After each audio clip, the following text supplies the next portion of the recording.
because of the complexity of the politics in Wales. Whereas a single battle, the Battle of Hastings, was decisive and the Normans could conquer England and stamp their authority on England, their approach, as has been outlined, was completely different in relation to Wales. So, working now through chronologically, working through the sequence of events, having created that context for us. And I should, by the way, say that, as you'll know from the programme, we're going to take questions to all three speakers at the end of the morning session. So we now come to the first first incursions of the Mortimers into Wales, established Wigmore in the period after the Norman conquest, just Wigmore being there. Then the obvious target for Mortimer expansion was into the district of Mylieneth. Hi, I'm David Stephenson. I'm Honorary Research Fellow in Medieval History at Bangor University, and I've written a few books and a lot of articles on basically 12th and 13th century Wales. I'm going to use the talk that's coming up now to investigate one or two really interesting phenomena. One of the most interesting things is the way in which the Mortimer family managed to get into Wales. That was no easy matter, because you had to fight your way in, usually. And so from the end of the 11th century, that's what they're doing. They're fighting their way in.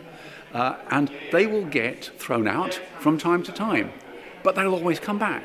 And the really fascinating thing about the Mortimers is the way that they have such extraordinary resilience. Other Anglo-Norman families would move into Wales, suffer repulse, and eventually they'd just go away, or they'd fade away, or they'd suffer a failure of heirs, they'd disappear from the scene. The Mortimers don't do that. They are very assiduous at keeping going. And that's one of the things I want to examine. And I want to try examining it from a lot of different standpoints. They are being successful against the greatest of Welsh rulers, trying to throw them out of Wales, and they withstand that. They are successful against rivalries from other Anglo-Norman marcher lords. The Mortimers weren't operating in a vacuum. They weren't doing these things alone. They'd got rivals from other families, and they turn out to be the greatest of all of those incoming families because they stay around for longer. We see other families that will be powerful and present in Wales for a generation, and then they're gone, or maybe a century, and then they're gone. In the case of the Mortimers, we have to look at the 12th century, the 13th century, the 14th century, into the 15th century, and they're still there. Only when they suffer a failure of heirs do they disappear from the scene. That's one of the strongest records in the history of Wales, and I would suggest, actually, in the history of England as well. So there's some fascinating stuff coming up. I hope it's fascinating anyway. So I'm very pleased to welcome Dr. David Stephenson. David is well known, I'm sure, to most of you. He is a good friend to all of us, and David is going to take us through now that tempestuous, murderous period of the relationships between the Mortimers and the princes of Llangwy a Hathryn. Well, good morning. Good to see so many people. Let's just try the sound, shall we, to start with. Am I reaching the room at this sort of level? Is that okay? Yes, there's thumbs going up. If I get too excited and it gets too loud, then you know what to do. Well, you know several things to do. There should be a handout circulating. Some people may not have one. It doesn't really matter because most of you can't see it anyway. But it's a subtle touch, that. But all you need, actually, is that map, which is not going to move. I'm just going to talk, and that's going to stay there, okay? If you do want a handout and you haven't got one, well, there's two things you can do. First thing is you could come and have a chat with me at the break, because I've got loads of them, and I can hand one out to you, and it'll act as a sort of aide-memoire. The second thing is, if you see someone who's using a handout and you haven't got one, well, why not make a friend? That could get very interesting. If I suddenly see people starting to leave the room in high dudgeon, I'll know that was a bad suggestion. Okay, we'll get going. I'm looking at the Mortimers, not actually at the moment particularly individually, but as a group, as a family. And I'm looking at their relationship with the territory more or less to the immediate west of Wigmore. So they can establish themselves at Wigmore, and they're doing that in the late 11th century, and they're beginning to look around them, and Domesday Book will tell us that they're beginning to establish little tiny enclaves in what is going to become the March. They're moving fairly slowly at the moment, but it's going to get faster, and it's going to get rather more violent. I promise you there will be a few murders. The thing I'm really interested in is particularly the relationship between the Mortimer family and Meliennydd. The one thing you could always guarantee about the Mortimers, they would push their luck. They would move into Wales. It was there. You know, in a sense, it's what Normans do. If there's territory that they don't control and they can see it, they'll move into it. And we see that all over Europe and beyond. We see Normans doing that. So it's something which is, as it were, in the genes. And Meliennydd is going to bear the brunt of the Mortimer advance. Meliennydd and, well, it depends how you write it. It can be Gwrtheirnion, it can be Gwerthrynion, though both of those place names are the same, they mean the same place. And in a sense, Gwrtheirnion, although in the earlier part of the 12th century, even into the 13th, it has a sort of shadowy dynasty of its own, but it's really to be seen as a kind of adjunct to Meliennydd, as is Ceri in the north, which for the 12th century you can say is simply a part of Meliennydd. It begins to assume a character and a rulership of its own, particularly in the 13th century. But it's really a branch office of Meliennydd. So it's Meliennydd that's the big one.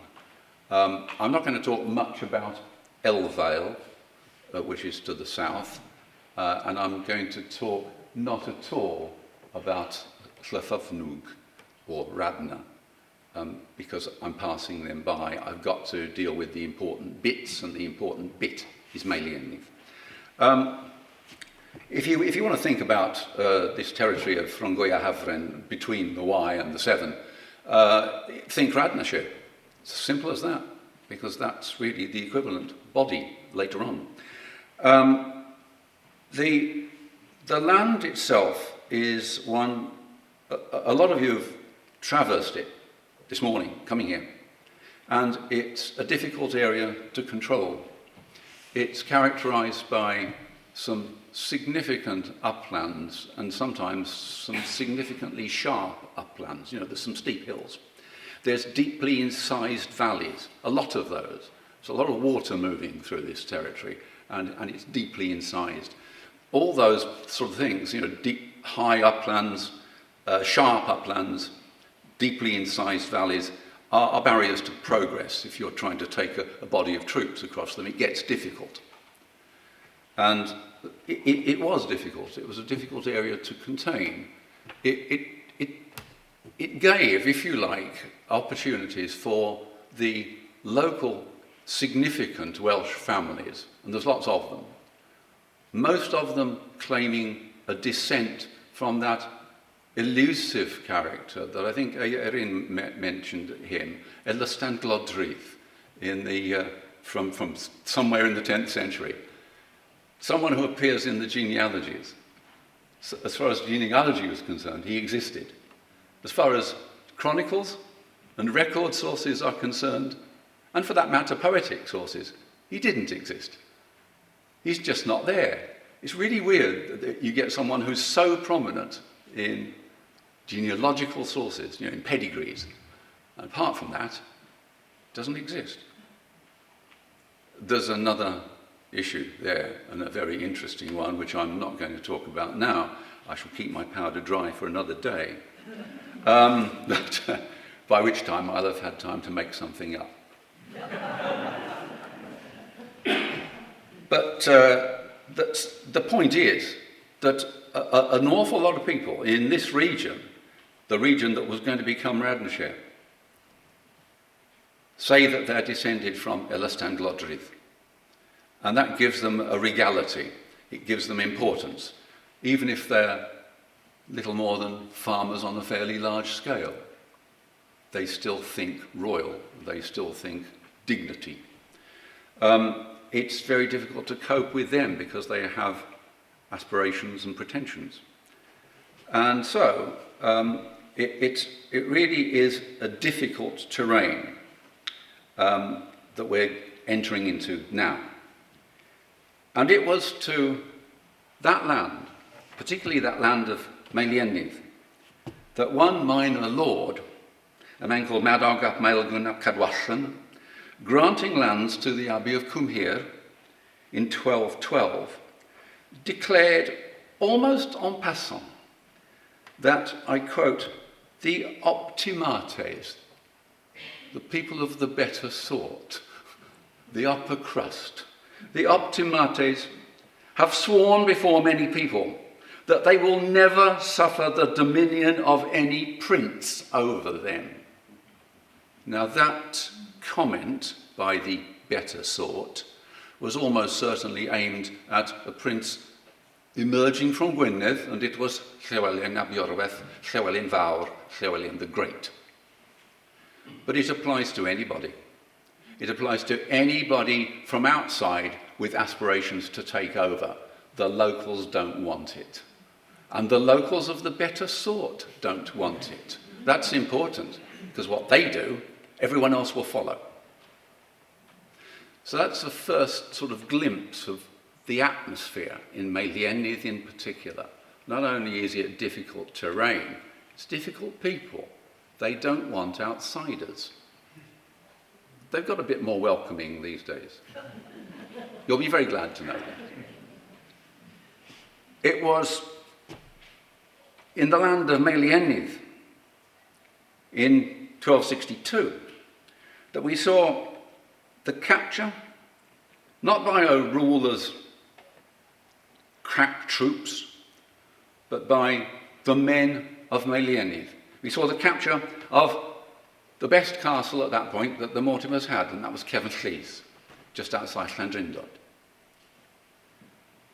It was a capture of a splendid castle, which was guarded by a Welshman, by a man that I'm all too familiar with, having published a book about him and his family fairly recently, a man called Hywel ap Meirig. He was a staunch Mortimer supporter, and he was tricked into basically allowing the men of Meiliennydd into his castle, where they promptly killed the guards and took him and his family prisoner. Again, the point being, he survived, the attackers survived, but the point is that it was the men of Meiliennydd who did it.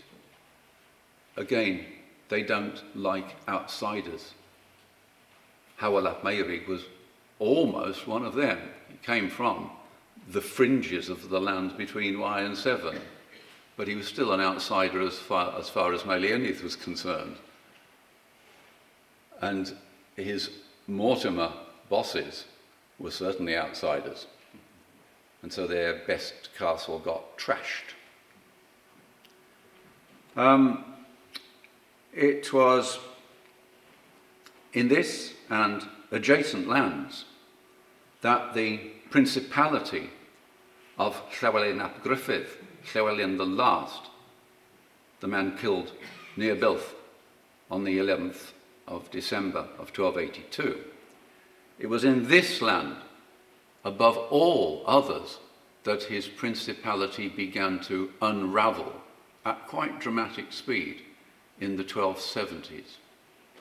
Again, this territory proved a step too far, even for the most ambitious and, for a time, the most successful of Welsh rulers of the 13th century. So it's going to be difficult.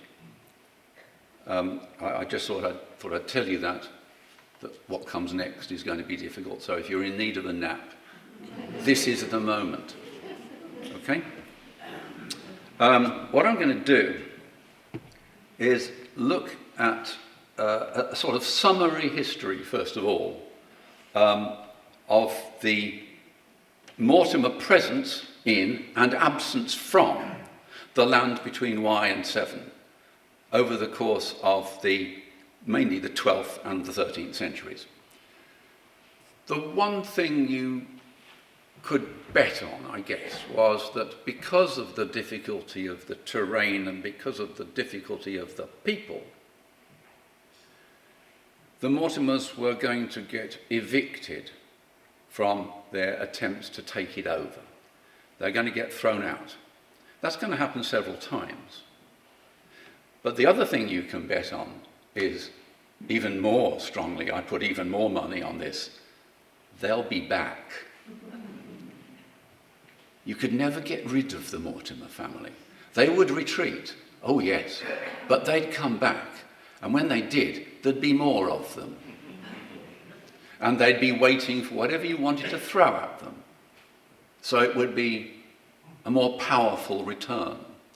And that sequence of eviction and return, well, it just keeps happening. There's 4 major phases of it, but there's lots of little ones as well. And so it's just the dominant feature of the history of the region. Suddenly, there's Mortimers. Suddenly, they're not there anymore. But then, just as suddenly, they're back. And that's the way it goes. Until, in the end, in the years after approximately 1265, they're pretty much there to stay until the whole Mortimer dynasty dies out in the 1420s. So they're here to stay for a long time. So let's just have a look at it in crude terms, first of all. The first arrival, I guess, is when the first sign of arrival is on the fringes, is where we see Mortimer territory in what's going to become the March, being mentioned in Domesday Book. It's just a few estates, nothing more than that. But a document of probably 1095 lists the Mortimers together with other intrusive Norman families, people like the de Breas family and people like the Desays of Clun. And it's a sign that the Mortimer presence is building. They're a real political presence. They're not a sort of fringe development anymore, as they perhaps had been in 1086. Within a decade, they've made a bit of an impact. They're arriving in some force. And then there is a curious absence of references to the Mortimer family. It runs for over a quarter of a century, and it embraces most of the period from 1100 to 1130. It may be that they had just literally moved somewhere else. It may be that they had things to do in Normandy, in France. It may be that they had decided, perhaps for the first time, that in Meliennydd the game wasn't worth the candle. Let's face it, Meliennydd wasn't and isn't the most rich farming area in Wales. There are people who live in places like Montgomeryshire, where I live, who adopt an almost pitying tone when they refer to farmers in Radnorshire. Now that could just be that they come from Montgomeryshire. But on the other hand, they do sort of say things like, well, the quality of the land isn't that good, and they're sort of a bit dismissive. It was always the case. But nevertheless, there is a distinct absence. And then there's a return. We know that there's a return because in the period immediately following 1136, the Mortimers are pushed out. And we know that they're pushed out by, again, inevitably, someone who appeared to be a descendant of Elystan Glodrydd. Well, I think that really did amount to a majority of the population by that time. But this man, Madog Abbey Idnerth, was obviously a man of briskness and a man of ambition, and he and his family began to push the intruders out, and in particular the Mortimers. It's not going to last long. Madog himself will die within a few years. He'll die by 1140. And at that point, the neighbouring families begin to put in a reappearance.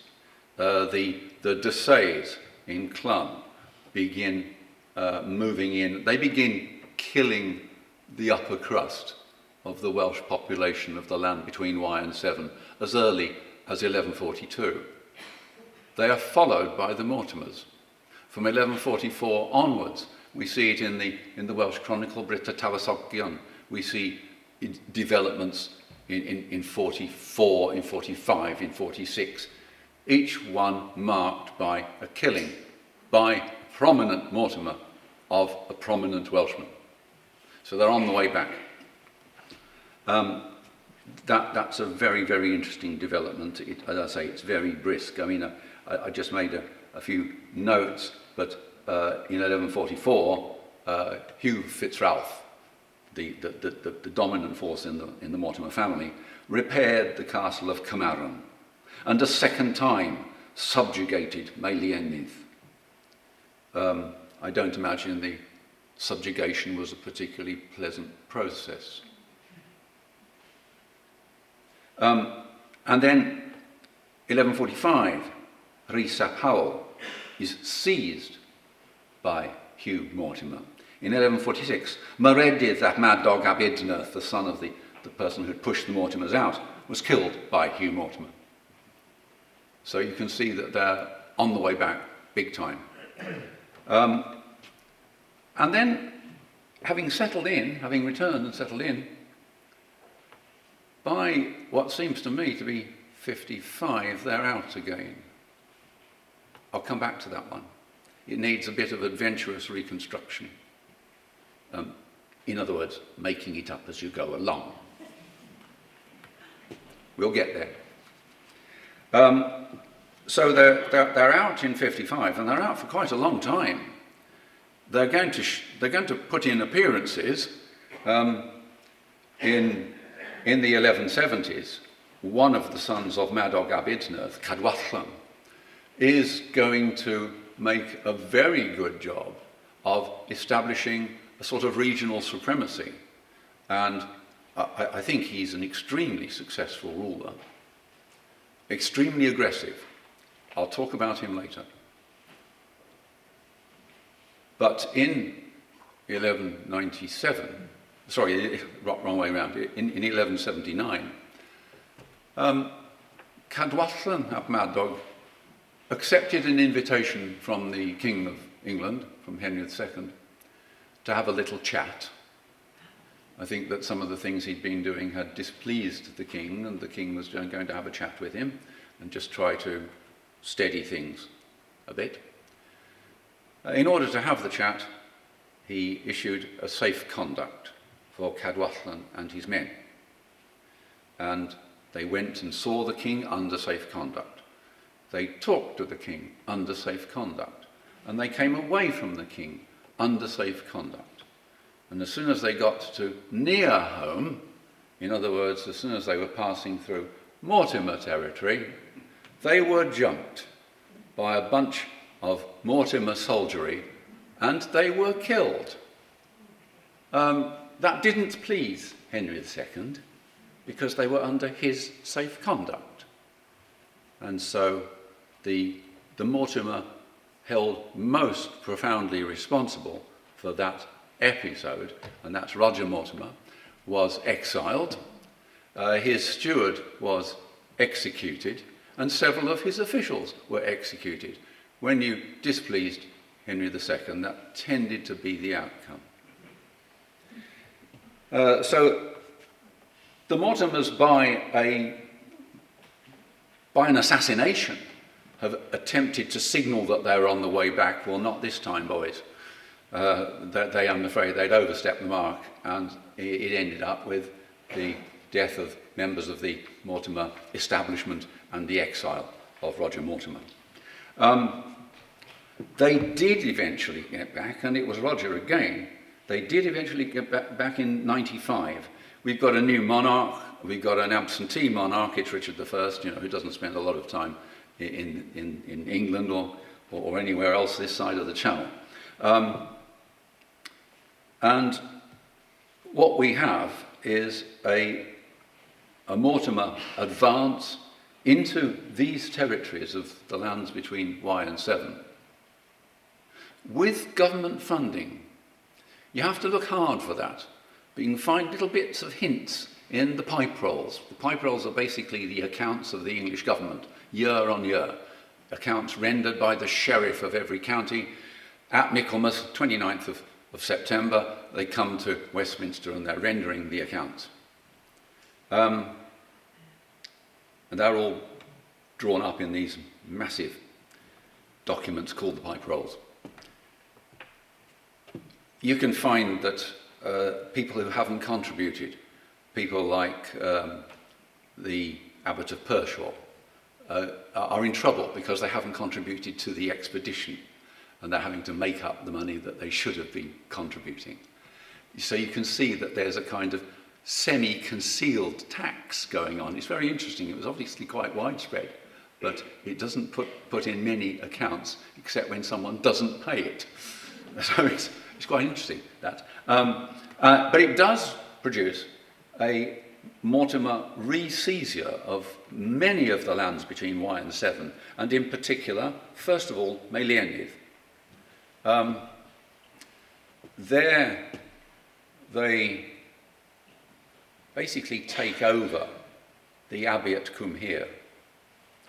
It's very interesting that they're doing that by the later 1190s, and in the late 1190s, a bunch of the monks, who are of course Welsh, leave Abbey Cwmhir and they go into Meirionnydd to found a new abbey at Cymr.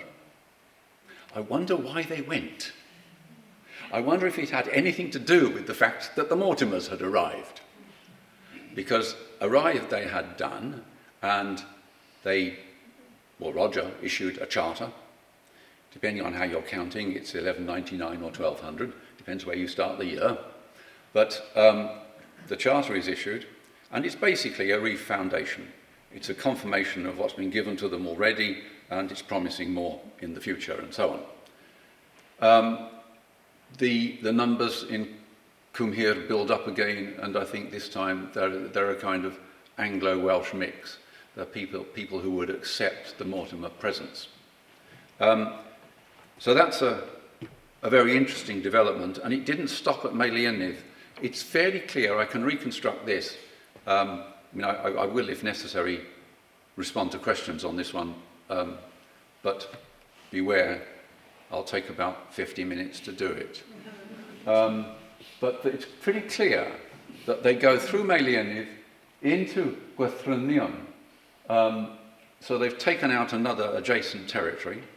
They basically stop at the line of the River Wye, the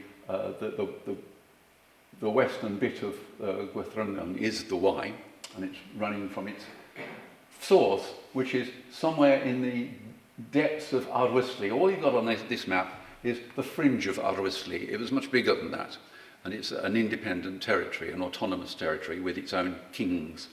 And it's pretty clear that the Mortimers don't stop at the border. What are they going to do? Look for a sign that said, Ardwistly this way, or something. Borders were difficult things in any case. You had to know where you were. I've seen there's one border, which is very close to the one I'm talking about now, where there's a place in the border is where such and such a man fell. Now, you had to be there. By fell, I mean probably was killed. But again, you had to be there. It's only the locals who knew where that was. Sometimes the border markings are difficult to make out. And in any case, as Gerald of Wales pointed out rather strongly, not too far from this period, turn of the century from 12th to 13th, Welsh people in general were addicted to the practice of moving border markers. Strangely enough, they always did that to their benefit. But the markers would move. Big rocks would suddenly be somewhere else, sort of 100 yards away or something like that. And this was a national pastime. If there had been Olympics in those days, I sense a gold medal on that one for moving borders. And they go into Ardwistly, the Mortimers, and they occupy territory in Ardwistly, which is actually specifically between the upper portions of the Wye and the Severn rivers. They can see those. They can spot the Wye when they sort of come upon it, and they can spot the Severn when they come upon it. And they travel almost to the source of those rivers, into the depths of Ardwistly. So what they're doing, in a sense, at that point is they're using a possession of Meiliennydd to spread out, to go further, and to go further westwards and northwestwards. It's an interesting development. It's not going to last for long. They're out within a very few years, pushed out. I'll come back to that one again if I've got time, or else a question has got to be asked. We've got we've got things like the fact that the Mortimers are pushed out of Meiliennydd. They're pushed out of the whole of the land between Wye and Severn by 1214, 1215. Partly that's because of the arrival on the scene of the man from Gwynedd, Llywelyn the Great, who's beginning to lead a sort of great comeback against the Mortimer family. And they will be out, although they try and get back largely by legal means, largely by going to court in England. Well, that wasn't going to cut much ice with Llywelyn, the judgment of an English court in Wales. Don't be silly. And at one point, when it looked as though the Mortimer family had actually won a verdict, he wrote a little letter to the King of England and said, if you persist in this, you're going to run into trouble. So it didn't happen.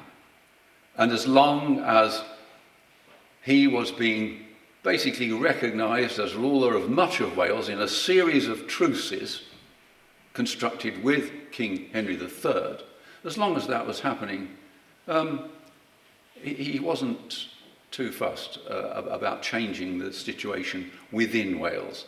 He wasn't too fussed about getting to grips with what I'll call the Mortimer issue. But then Llywelyn dies in 1240, and the Mortimer family realise that this is their chance, and back they come. And back they come in force, so much so that we've got a string of documents from 1241, which is basically the Welsh claimants to rule in the land between Wye and Severn, simply throwing in the towel, simply saying, OK, Mortimers, you can move in. And they're doing this under duress. They're doing it because the Mortimers arrived in force. And so they've taken over the territory. and they've taken over the territory, but basically by the end of 1241, they're in control of much of the land between Wye and Severn. And they will stay there for a considerable time. They will stay there through the 40s and through the 50s. But by the time we get into the early 60s, we have the grandson of Llywelyn the Great, and I'm talking about Llywelyn ap Gruffydd, Llywelyn the Last, and he has turned his attention from other parts of Wales, where he's been busy conquering territory. He's turned his attention to the Middlemarch. And in he comes and starts conquering territory. And he's secured control of much of it as we go through the early 60s. It's in that period, of course, that the men of Meiliennydd, doing a bit of posturing, I suspect, take over the castle at Cefn-Llys, take over what was, in a sense, the Mortimer showpiece. I wonder what they're really playing at, the men of Meiliennydd. The Welsh Chronicle, being constructed in Strata Florida, in West Wales, in West and profoundly Welsh Wales, has only one take on it. And basically the Welsh Chronicle the chronicler is quite convinced that the men of Meiliennydd are in cahoots with Prince Llywelyn. They take over the castle, and the first thing they do is send a message to Prince Llywelyn, who's known to be somewhere in the vicinity, and they say, "We've got the castle at Cefn-Llys. Want to come and have a look?" So he comes and has a look and finds that the Mortimers have come back, and they're occupying the ruins of the castle. But Llywelyn has got superior force, so he besieges them in the ruins. Now, ruins are not very good if you're besieged in them. And so there's a deal done in which the Mortimers and their allies remove themselves, they go back into England, and the castle basically is handed over to Llywelyn. I have my doubts. There's a lot of things that happen in this region, in these periods I'm looking at, which are not what they seem to be. I suspect that the men of Meiliennydd had a double mission when they went into Cefn-Llys.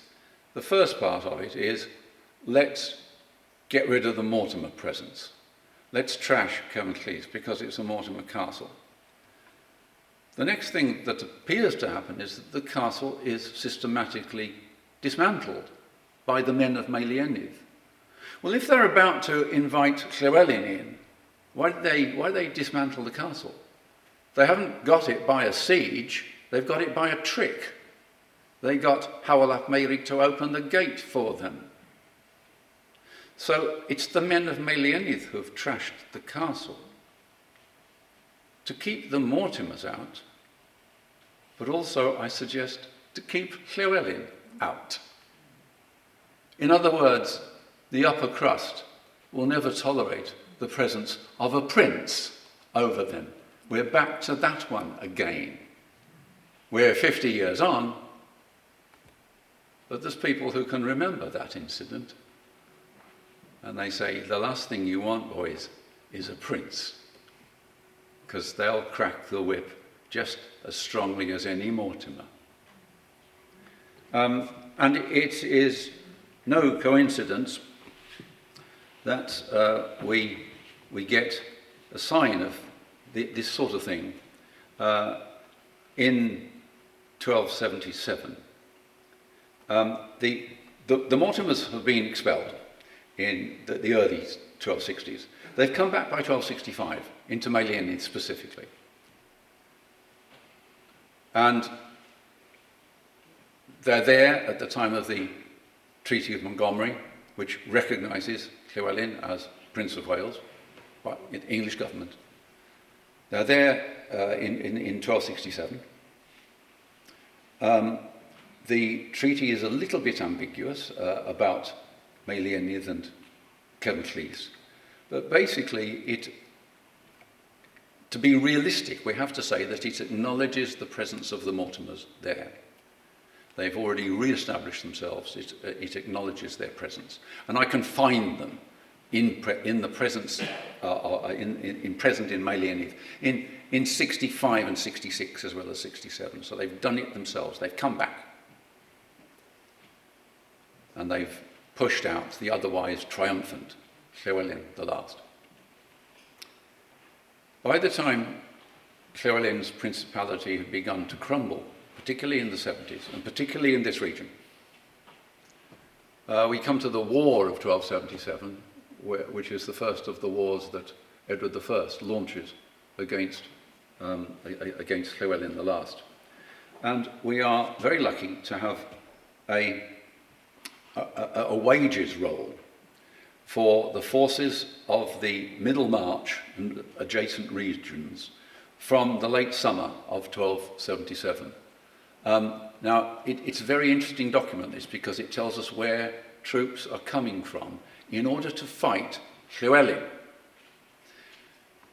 Those troops, an army of central Wales, they're organised by a man we've already met, Hywel ap Meirig, the man who had been the gatekeeper, as it were, the keeper of the castle at Cefn when he was deprived of it, and I guess deprived of some of his reputation by being fooled by the local population. Well, he's gone on from one thing to another, and he's headed for great things. He's headed, amongst other things, for a knighthood from Edward I. Because in that rent roll, that wages roll, Hywel ap Meirig is named. He's in charge of the Midwales Army, which is fighting Llywelyn. And he is given as the steward of the king, the steward of Roger Mortimer, and the steward of Humphrey de Bohun, Earl of Hereford. This is overkill in getting jobs. You know, he's got 3 stewardships, any one of which would be enough for a mere mortal. So he's leading an army of 2,700 troops. Of those 2,700, the lands between Wye and Severn contribute about 1,500. So they're the bulk of the troops. There are the centenars, the leaders of 100 troops, who are listed in the wages roll. There are 27 of them. 20 of them are quite clearly Welsh, and several of the remaining 7 are almost certainly Welsh as well. This is a Welsh army. It's the Welsh army of the Middle March, led by a man of the Middle March, led by Hywel ap Meirig. The men of Melienith contribute 900 of that 2,700. By far the largest single contribution, even though there are larger lands like the great lordship of Brecknock, the lordship of Brecon, involved. It's the men of Melienith who are to the fore. Why? Well, it's a way of getting rid of Llywelyn. Because remember, the upper crust will never tolerate the presence of a prince over them. So now they've taken arms. I don't think they were welcoming Llywelyn in a few years earlier, in 1262. I think they were demolishing Cefn to let him know that he had no business there. It's their territory. Very, very interesting. So we are getting towards the point where, well, we're at the point where the Mortimers are back, and they're back to stay. They will have more adventures in Melienith, but they won't have to move out of Melienith. I think that at this point, I've got to move to a conclusion. There are 1 or 2 specific instances which if anyone has questions, I will be happy to answer. Let's just see where we stand. I think that one of the things that is so impressive about the Mortimer presence and absence routine is the people that they face. Now, they face people I haven't even got round to talking about yet, and I promise I won't. I've got to stop at some point. And you're all anxious for a cup of tea. I can see it. It's the dangling tongues, you know. But they've had opposition as controllers of this territory we're looking at now, they've had opposition from Madog ap Meredydd, the king of the Powysians, one of the great rulers of the 12th century in Wales. And it is Madog who, I have to tell you, drives the Mortimers out in 1155. And eventually he marries his daughter Eva to the man I've already referred to, Cadwaslan, the son of Madog ap Idnerth, and he has, in other words, he's assured the territory on his southern flank, the territory of Rhwngwy a Hafren, by securing a marriage alliance with the ruling family, or the should-be ruling family, and also by driving the Mortimers out. That's an event of 1255. The Mortimers have had to face the attentions, I'm pretty sure, of Gwynedd, and you'll all have to pronounce the name Gwynedd before you have tea. Okay? And Gwynedd has shown himself. He's, I think, the man who cleared them out from their attempt to penetrate Arousal in the late 1190s. Because in 97, Gwynedd took over Arousal. He made it part of Powys. I have to tell you that he didn't just take it over. He was invited in. And he was invited in by key figures in the land of Arousal, and I can name names. He was invited in. Why? Because the Mortimers were coming, and the Mortimers had got there. How do you get rid of them? You bring one of the big guys in, and at this period, Gwynedd was probably the dominant force in the politics of native Wales. So bring him in. You have to pay a price. He'll take over, but better Gwynedd than the Mortimer family. So we got that. And then we've got the fact that the Mortimers have come up against Llywelyn the Great and Llywelyn the Last, the two figures who almost defined the 13th century in the history of Wales. The Mortimer family have come up against ruler after ruler, and top-flight rulers. I don't mean petty lordlings, I mean top-flight rulers. And they've always come back. It's an extraordinary achievement. That underscores the Mortimer achievement. There have been rival leaders from the marchland. I made the point that the Desays of Clun had led the way back into this region in the 1140s. The first man in that we get mentioned is Elias Desay from Clun, the Lord of Clun. The Mortimers follow. So in other words, they're in a real kind of bear pit here. There's other marchers who are challenging them all the time, very frequently. People with great names, people with names like de Breas, or for that matter, Desay. And once again, it's the Mortimers who come out top. These other families fall by the wayside. The Mortimers don't.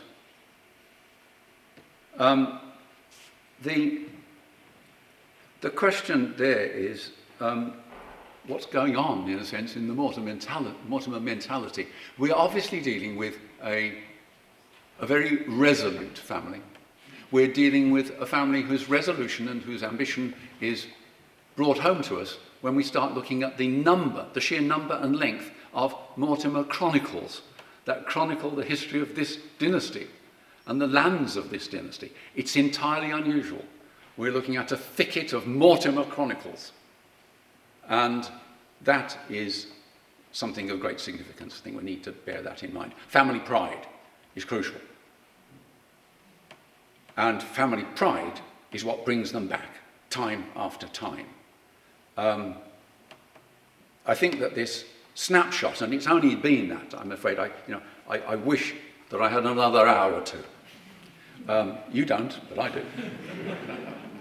And if I had another hour or two, I could nail down the simple matters of fact that underpin what I've said. But I think that what I've said is enough to give us an insight into the fact that the Mortimers were an extraordinary family, and it's nowhere clearer than in the land between Wye and Severn. Thank you.